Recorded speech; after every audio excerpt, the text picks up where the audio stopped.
My background fill of pebbles has stitched out. I think it looks pretty good. I could have made my pebbles a little bit smaller with doing more repeats across and down, but I think it looks good. I'm happy with it. So now I'm ready to add a border design in this upper border. And I've already gone ahead and have made my pattern box. Let me move my camera so you can see my screen.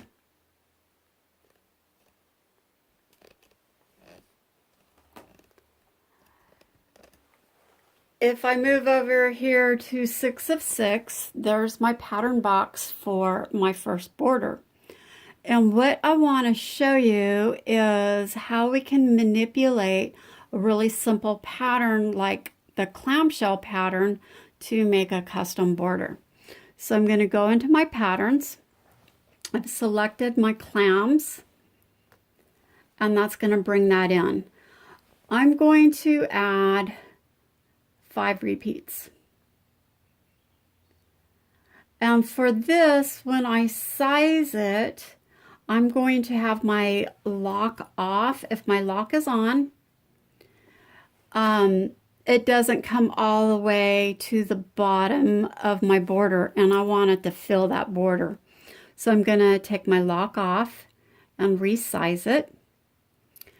And at this point, I want to remember I did 5 repeats because I'm going to bring in another clam, and I'm going to size it the same way with 5 repeats and size. They're overlapping, one right on top of each other, so you can't see that there's actually 2 there.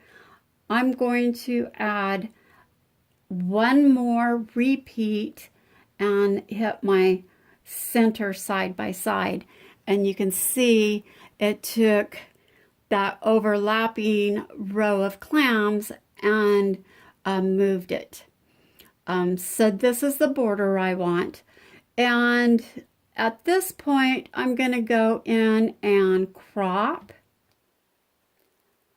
and I think that makes a pretty cool border, just using our simple clamshell. So at this point I'm looking at it and I see the bottom of my clams are going to be right on the stitching line of my border, and I want to give it a little bit of room.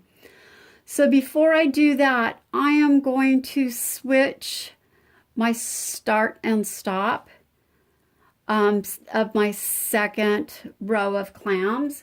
And so now when it finishes the first row, it's just going to drop down and stitch the second row going back the other direction.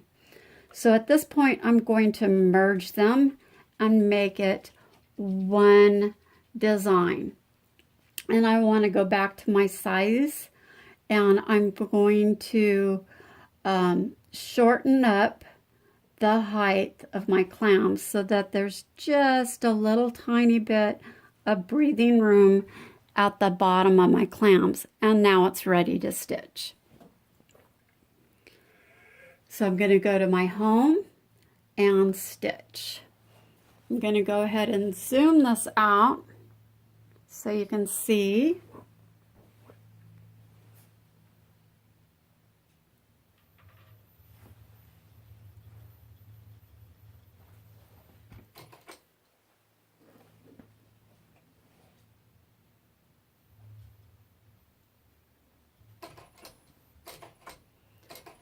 Take my locking stitch, and I'm going to move my camera down so you can see where it's stitching.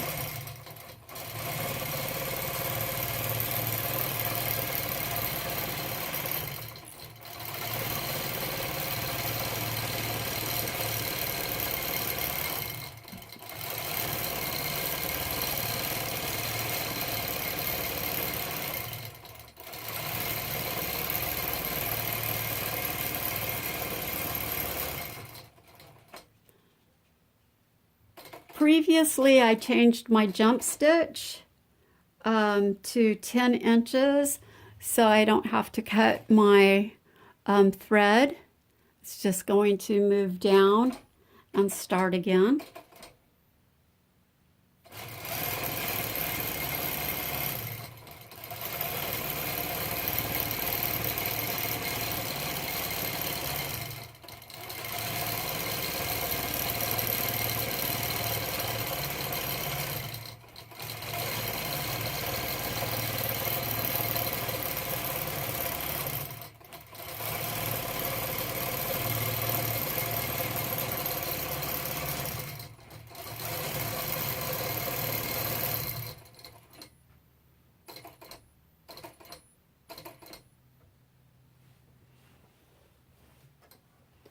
Cut my thread, move my machine out of the way so you can see the finished border.